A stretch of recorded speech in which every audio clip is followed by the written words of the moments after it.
ভারতবর্ষ থেকে যারা মালদ্বীপ ঘুরতে যেতে চাইছেন কিন্তু বাজেটের কথা ভেবে একটু ইতস্তত করছেন, তাদের জন্য আজকের এই ভিডিওতে আপনাদেরকে দেখাবো থাইল্যান্ডের একটা অসাধারণ আইল্যান্ড, যেটা মালদ্বীপসের থেকে কোনো অংশে সৌন্দর্যে কিন্তু কম নয়। থাইল্যান্ডের এই অসাধারণ আইল্যান্ডটার নাম হলো কোহ ফাঙ্গান। এর আগের ভিডিওতে আমি দেখিয়েছিলাম আমরা থাইল্যান্ডে ব্যাংকক থেকে কোহ ফাঙ্গান অবধি কী করে পৌঁছেছিলাম, এবং আজকের এই ভিডিওতে আপনাদেরকে দেখাবো কোহ ফাঙ্গানে ঘুরে দেখার কি কি জায়গা রয়েছে, কোহ ফাঙ্গানের কিছু অসাধারণ সমুদ্র সৈকত, কোহ ফাঙ্গানের খাবার, সেখানকার নাইট মার্কেট, সব মিলিয়ে পুরো কোহ ফাঙ্গানের ট্রিপ করাবো কিন্তু আজকে আপনাদেরকে এই ভিডিওতে। সবাইকে অনুরোধ ভিডিওটি শেষ অবধি দেখুন এবং চ্যানেল সাবস্ক্রাইব করুন, আর জানাবেন থাইল্যান্ডের এই কোহ ফাঙ্গান আইল্যান্ড কেমন লাগলো আপনাদের। গুড মর্নিং বন্ধুরা, good morning from Koh Phangan Thailand. কাল রাতে ঘুরে এসে খুব ক্লান্ত হয়ে গেছিলাম, ঘুমিয়ে পড়েছিলাম। এখন কিন্তু আমরা যাচ্ছি হচ্ছে পুরো কোহ ফাঙ্গান আইল্যান্ডটা ঘুরে দেখতে স্কুটিতে করে। এখন যেখান দিয়ে যাচ্ছি এটা কিন্তু জঙ্গল এরিয়া। আমি যেমন বলেছিলাম যে কোহ ফাঙ্গানে জঙ্গল, পাহাড়, সমুদ্র তিনটেই আছে, এটা জঙ্গল এরিয়া। একটু রাস্তাটা দেখাই আপনাদের। রাস্তাটা দেখছেন, এটা কিন্তু পুরো জঙ্গলের মধ্যে দিয়ে রাস্তা। আর আমরা এখন যাচ্ছি হচ্ছে স্যালাড বিচ বলে একটা বিচে, চারিদিকে জঙ্গল। রাস্তাঘাট কিন্তু খুব সুন্দর এখানকার, মানে পিচের রাস্তা নয়, সিমেন্টের রাস্তা, পুরোটাই সিমেন্টের রাস্তা। পাহাড়ে রাইড কন্টিনিউ করে এবার আমরা এসে পৌঁছলাম জায়গাটার নাম হলো স্যালাড বিচ। ঠিক আছে, আর সামনে যে জায়গাটা, এই রিসর্টটা দেখছেন, এটা হলো স্যালাড বিচ রিসর্ট। বেশ সুন্দর একটা পিসফুল, মানে শান্ত হোয়াইট স্যান্ড বিচ। আর অ্যাকচুয়ালি কোহ ফাঙ্গানে যারা পার্টি লাইফ পছন্দ করেন, বেটার হচ্ছে তাদের সাউথ সাইডটাতে থাকা, কারণ সাউথ সাইডটাতে না টোটালি যত পার্টি করার জন্য নাইট ক্লাবস, বার, সমস্ত কিন্তু সাউথে। তুলনামূলকভাবে ওয়েস্ট সাইডটা, মানে এই দিকগুলোতে কিন্তু বেশ পিসফুল, যারা নেচার লাভার, শান্তিতে হলিডে কাটাতে চান, একান্তে সময় কাটাতে চান, তাদের জন্য কিন্তু এই বিচগুলো বেশ ভালো অপশান, একটা ভালো ডেস্টিনেশন কিন্তু এটা। এখন ভাটার সময় জল ওই জন্য একেবারেই কম, জল নেই বললেই চলে, অনেকটা দূর চলে গেছে। নর্মালি এত অবধি জল আসে। আর এখান থেকে এই লং টেল বোটগুলো পাওয়া যায়, এই বোটে করে কিন্তু এরা মাঝামাঝি নিয়ে বোটিংও করায়। জায়গাটা দেখতে পাচ্ছেন, অপরূপ সুন্দর কিন্তু।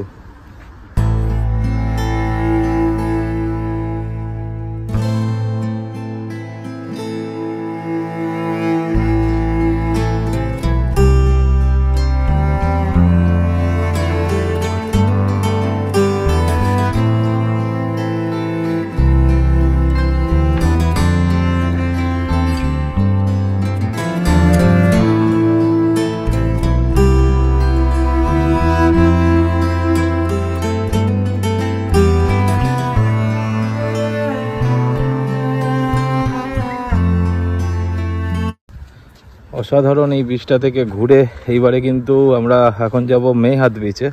কাল রাতে যে বিচটায় গেছিলাম, আর এই বিচে আসার জন্য কিন্তু এরকম ট্যাক্সি ভাড়া পাওয়া যায়। এখান থেকে অনেক হোটেল থেকেই ট্যুর অর্গানাইজ করে দেয় এরা, সঙ্গে থাই ম্যাসাজেরও এখানে অপশান আছে, এবং এখানে প্রাইসটা বেশ কম কিন্তু। আর অ্যাকচুয়ালি যেটা বললাম না, এই বিচগুলো খুব কম ক্রাউডেড, কম টুরিস্ট আসে এই বিচে। সুন্দর বার রয়েছে এখানে, লাঞ্চ করতে করতে বা কোনো ড্রিঙ্ক করতে করতে কিন্তু সামনের এই বিচের ভিউ এনজয় করতে পারেন। আমরা এইবারে যাব হচ্ছে স্কুটিতে করে মেহাদ বিচ। এখন কিন্তু স্যালাড বিচ থেকে বেরিয়ে আমি দাঁড়িয়ে আছি কোমা আইল্যান্ডের সামনে। এটা মেহাদ বিচ, আর এই মেহাদ বিচ থেকে একটা সরু বালির রাস্তা চলে গেছে কিন্তু কোমা আইল্যান্ডের দিকে। আর কোমা আইল্যান্ডে ট্রেক করে ওপরে ওঠা যায়, অনেকটা উঠতে হয়, তো আমাদের কাছে টাইম নেই আজকে খুব একটা বেশি, আর এনার্জিও নেই অতটা। আর আমার কাছে এমনিতেও ড্রোন আছে, ওপরে উঠে আমি কী বা করবো, 360 ভিউ যদি দেখার হয় তো ড্রোনে দেখিয়ে দেবো। কিন্তু হাওয়াটা চলছে, জানি না ড্রোন কাজ করবে কিনা এই হাওয়াতে। একটু আপনাদেরকে দেখাই, আমি বললাম না, মানে এই নর্থ সাইডটা হচ্ছে একদম লেস ক্রাউডেড, অল্প ট্যুরিস্ট, সুন্দর লাগবে এই জায়গাটা আসলে। এই সামনে যে পাহাড়টা দেখছেন, এটা একটা আইল্যান্ড, এটার নাম হলো কোমা। এই যে এই ছোট্ট বলবো না, বেশ মোটামুটি চওড়া এই বালির রাস্তাটা ধরে কিন্তু ওই আইল্যান্ডে যাওয়া যায়, গিয়ে ওখানে হাইকিং করে ওপরে যাওয়া যায়। আর সামনে এই যে সমুদ্রের পাড়টা দেখছেন, কালকে তো জল অনেক ছিল আমরা যখন রাত্রিবেলা এসেছিলাম। এই জায়গাটাতে কিন্তু সুন্দর রিফ রয়েছে, শ্যালো ওয়াটার। এই সামনের জলটা, জলের কালারটা থেকে বুঝতে পারছেন এই যে হালকা সবুজ যেটা, এটা কিন্তু শ্যালো ওয়াটার। এইখানটা কিন্তু সবাই স্নর্কেল করছে, এখানে স্নর্কেল গিয়ার ভাড়া পাওয়া যায়। এছাড়া স্নর্কেল গিয়ার যদি আপনারা সঙ্গে নিয়ে আসেন, এখানে কিন্তু আরাম করে স্নর্কেলিং করতে পারবেন। এখানে এরকম না যে প্রাইভেট বিচ কেউ মানা করবে, মানে পুরো কোফাঙ্গান হচ্ছে এমন একটা জায়গা না যে এখানে কেউ নিষেধ করার কেউ নেই আপনাকে, মানে আপনি যা ইচ্ছা করতে পারেন। লোকজন বিনা হেলমেটে গাড়ি চালাচ্ছে, স্মোক করছে, জয়েন্ট খাচ্ছে, যা ইচ্ছা করছে, মানে এখানে মানা করার কোনো জায়গা নেই, ঠিক আছে। খুব সুন্দর জায়গা, কিন্তু সামনে আরো দূরে যদি যান তখন ওখানে জলটা একটু ডিপ, এখানে শ্যালো ওয়াটার। এই সামনে দেখছেন সবাই স্নর্কেল করছে এই জায়গাটাতে। 3-4 দিন না, মানে যারা আরাম করে হলিডে কাটাতে চান তাদের জন্য কিন্তু এখানে এই বিচে বসে বসেই সময় কেটে যাবে। এখানে নেই, আমরাই দুজন, আর কেউ নেই। কিন্তু এখানে সামনে বার রয়েছে একটা বিচ ফ্রন্ট, বসার জায়গা আছে সামনে এরকম।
মেহাদ বিচ থেকে বেরিয়ে 4-5 মিনিট রাইড করে এবার আসলাম কিন্তু আর একটা বিচে, নাম হলো চালকলাম বিচ। আর এটা হলো ফেরিঘাট, চালকলাম বিচের পিয়ার। এটা সুন্দর বিচ, এটাও বলো না শান্ত বিচ এই জায়গাগুলো। আর এই বিচের আরও একটা স্পেশালিটি হলো এই বিচের পাশেই কিন্তু মাউন্টেন শুরু হচ্ছে। এইদিকে আর যাওয়া যায় না, এই সাইডে দেখছেন একদম দিগন্ত বিস্তৃত পাহাড়, এই দিকটাতে পুরো রাস্তা জুড়ে। এখান থেকে ইস্টের দিকে যাওয়া যায় না, ইস্টের দিকে যেতে গেলে আপনাকে সাউথ হয়ে যেতে হবে। আমরা এরপরে ইস্টের দিকে যাব। জলের কালারটা এত টেম্পটিং না, দারুণ দারুণ। লোকের লাখ লাখ টাকা খরচা করে মালদ্বীপ যায়, কিন্তু থাইল্যান্ডে স্পেশালি এই আইল্যান্ড মালদ্বীপসের থেকে খুব একটা কম কিছু নয়। আর এই যে এইখান থেকে এই বোটগুলো রয়েছে, এই বোটগুলোতে করে কিন্তু ট্রিপ করায় এরা। অ্যাকচুয়ালি এই কোফাঙ্গানে অনেকগুলো বিচ আছে যেগুলো গাড়িতে করে অ্যাক্সেস করা যায় না, লাইক স্পেশালি স্কুটিতে করে আপনাকে ইদার 4x4 যেতে হবে অর ট্রেক করে যেতে হবে সেই বিচগুলোতে, এবং সেখানে থাকার জায়গা আছে। এরকম একটা বিচের নাম হলো বটল বিচ। এই বটল বিচও অ্যাকচুয়ালি যাওয়া যায় না গাড়িতে করে, তো তার জন্য কিন্তু এখান থেকে এই নৌকা ছাড়ে, এই নৌকাতে করে আপনাকে যেতে হবে বটল বিচ। বা যদি ঘুরতে যেতে চান এমনি, মানে ধরুন 2-3 ঘন্টার জন্য, তাহলেও কিন্তু এই লং টেল বোট অথবা এই যে বোটগুলো দেখছেন এই বোটগুলোতে করে কিন্তু যেতে পারবেন হচ্ছে বটল বিচ। এটা বটল বিচ এবং আরও 4-5টা এখানে বিচ আছে, সেগুলোকেই কিন্তু ঘুরিয়ে দেখায় এরা। চালকলাম বিচের একদম কাছেই 2 কিলোমিটার রাস্তা ছিল। এতক্ষণ বিচ দেখাচ্ছিলাম না আপনাদের, এইবার কিন্তু পাহাড় দেখাবো। দেখুন এই সামনে এই জায়গাটা ওয়াটারফল, কিন্তু আনফর্চুনেটলি এই যিনি লোকাল একজন মহিলা আছেন ইনি বলছেন এখানে কিন্তু কোনো জল নেই। বললো বর্ষাটা আরেকটু নামলে, এদের কাছে এখনো বর্ষা নামেনি, আরেকটু নামলে তারপর কিন্তু এখানে জল আসবে। এই যে দেখতে পাচ্ছেন পুরো একদম ঘন জঙ্গল এবং পাহাড় কিন্তু এই জায়গাটা। যাই হোক, জল তো নেই, আমরা তাহলে এবারে আবার বেরিয়ে জার্নি কন্টিনিউ করি।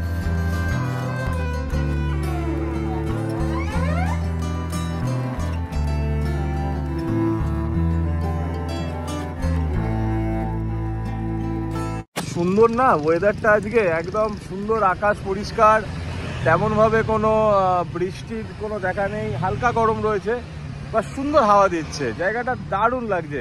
আর পেছনের রাস্তাটা একবার দেখুন, এই রাস্তা দিয়ে রাইড করতে মানে অসাধারণ একটা ফিলিং, আর মন খুলে আর কি নিঃশ্বাস নেওয়া যাচ্ছে, এতটাই পলিউশন ফ্রি এরিয়া। এই পেছনে ডাবের দোকানটা দেখছেন, এখানে আমরা এসেছিলাম ডাব খেতে, 30 ভাত করে ডাব নিল এক একটা, বেশ সুন্দর, একদম মিষ্টি ঠান্ডা জল, আর ডাব কেটে ফ্রিজে রেখে দিয়েছিল। এখন এখান থেকে এই রাস্তাটা ধরেই রাইড কন্টিনিউ করব, পাহাড়, গাছ, সমুদ্র, মানে একটা অসাধারণ মিশ্রণ কিন্তু মিক্সচার এটা এই কোফাঙ্গান।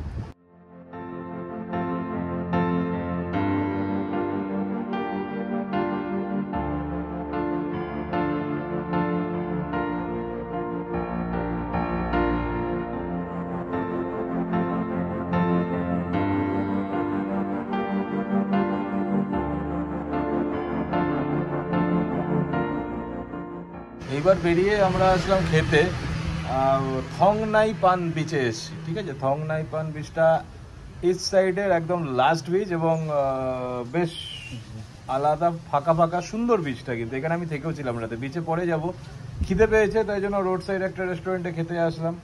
আমি নিয়েছি পাট থাই, এটা মোটামুটি থাইল্যান্ডের একটা ফেমাস ডিশ বলা চলে। নুডল আছে, চিকেন পাট থাই নিয়েছি, আর এখানে আছে চিকেন কাজুনাট ফ্রাইড রাইস। দুটোরই দাম পড়লো আমাদের কিন্তু 100 থাই বাট করে। শেষ করে এইবার আসলাম হচ্ছে থং নাই পান বিচে। সুন্দর বিচ কিন্তু, পাহাড়ের কোলে, এইদিকে নারকেল গাছ, এখান থেকে স্পিড বোটও ছাড়ে, এই ছোট্ট ট্যুর করা এখানে। দেখতেই পাচ্ছেন লোকজন নেই বললেই চলে। আর এইখানে কিন্তু রুম রেন্ট, যেহেতু এটা অনেকটা দূরে মেন যে পিয়ারটা সেখান থেকে বা সাউদার্ন পার্ট থেকে, তো এইখানে কিন্তু রুম রেট যথেষ্ট পরিমাণে কম। আমার খুব ভালো মতন মনে আছে আগের বারে যখন আমি এসেছিলাম, এই যে সামনে যে বাংলোরগুলো দেখছেন বিচ ফেসিং, এই বাংলোতে ছিলাম এবং লেগেছিল হচ্ছে 600 ভাট। আর এখন এইগুলো ভাড়া জিজ্ঞেস করলাম, এখন 1200 ভাট করে ভাড়া। 1200 ভাট মানে কিন্তু অলমোস্ট আমাদের 3000 টাকা বলা চলে, সেটাও ব্রেকফাস্ট সমেত। পিসফুল শান্ত একটা জায়গা। এই যে আমরা এই রিসর্টটায় আমি আগেরবার ছিলাম, একদম সুন্দর পুল ফেসিং প্লাস বিচ ফেসিং। এইখানটাতে এই রুমে ছিলাম, এটা হলো পুল ফেসিং, এবং এই দিকটাতে বার অ্যান্ড রেস্ট্রো। অদ্ভুত টাইপের শান্ত, অদ্ভুত টাইপের কাম কোয়াইট এরিয়া, কিন্তু সমুদ্রের জলের আওয়াজটা জাস্ট মাঝে মাঝে পাচ্ছি, এবং সুন্দর সাদা বালিওয়ালা বিচ, কিন্তু পুরো হোয়াইট স্যান্ড বিচ এটা। সামনে কায়াকিং করছে লোকে, আর ওয়েদারটাও আজকে এত মারাত্মক ভালো না, মানে না রোদ না গরম না খুব স্ট্রং হাওয়া।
সো থং নাই পান থেকে বেরিয়ে আমরা এইবার আসলাম কিন্তু হাদরিন বিচে। হাদরিন বিচ যেটা বলেছিলাম যে কোফাঙ্গানের মধ্যে সব থেকে ফেমাস বিচ। অনেক অ্যাক্টিভিটি করা যায়, অনেক রিসর্ট আছে এখানে। দেখতে পাচ্ছেন আকাশে কালো মেঘ, এটা একটা টেনশনের কারণ আমাদের। এখানে লোকে বিচ ভলিবল খেলছে, কেউ শুয়ে সানবাদ নিচ্ছে, ওখানে জেট স্কি হচ্ছে, সামনে দেখছেন আই লাভ কোফাঙ্গান লেখা। কালকে এখানেই রাত্রিবেলা এসেছিলাম কিন্তু, এবং দেখুন কি অসাধারণ লাগছে জায়গাটা। মনে তো ইচ্ছা আর হচ্ছে না আজকে ফেরত যেতে, কিছু করার নেই, ফেরত যেতে হবে। ফাটাফাটি জায়গা, ফাটাফাটি জায়গা এসব লোকেশন ইউজুয়ালি, মানে কি আর বলবো, মন ভরে যায় এসব জায়গায় আসলে।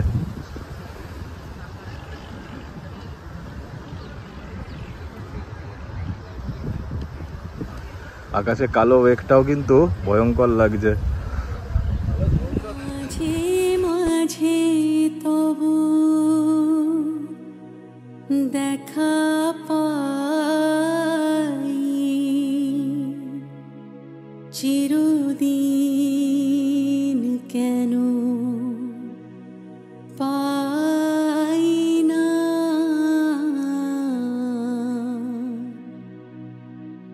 কেন মেঘ আসে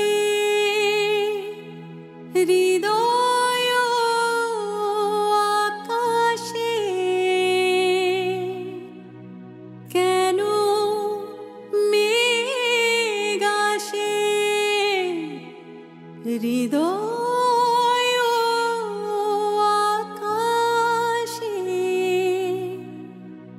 তোমারে দেখিতে দেয় না।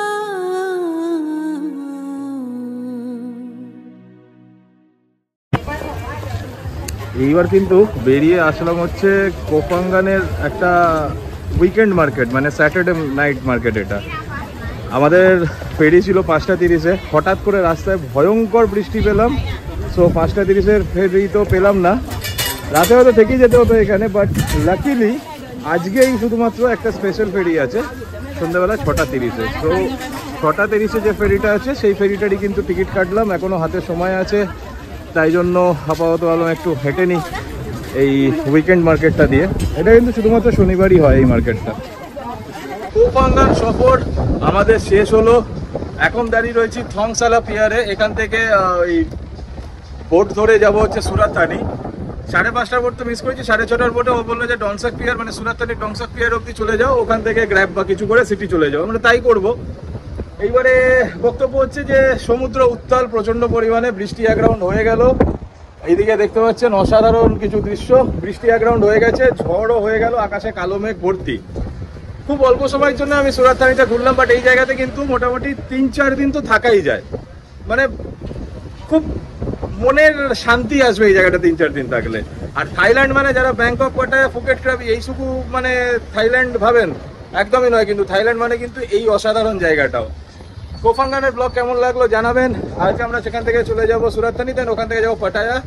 নেক্সট ব্লগে থাকবে হচ্ছে ব্যাংকক থেকে পাটায়া এবং পাটায়ার সমস্ত লোকাল সাইট সিন। ব্লগ কেমন লাগলো নিশ্চয়ই জানাবেন, চ্যানেল সাবস্ক্রাইব না করলে সাবস্ক্রাইব করবেন। সো জয় হিন্দ, জয় ভারত।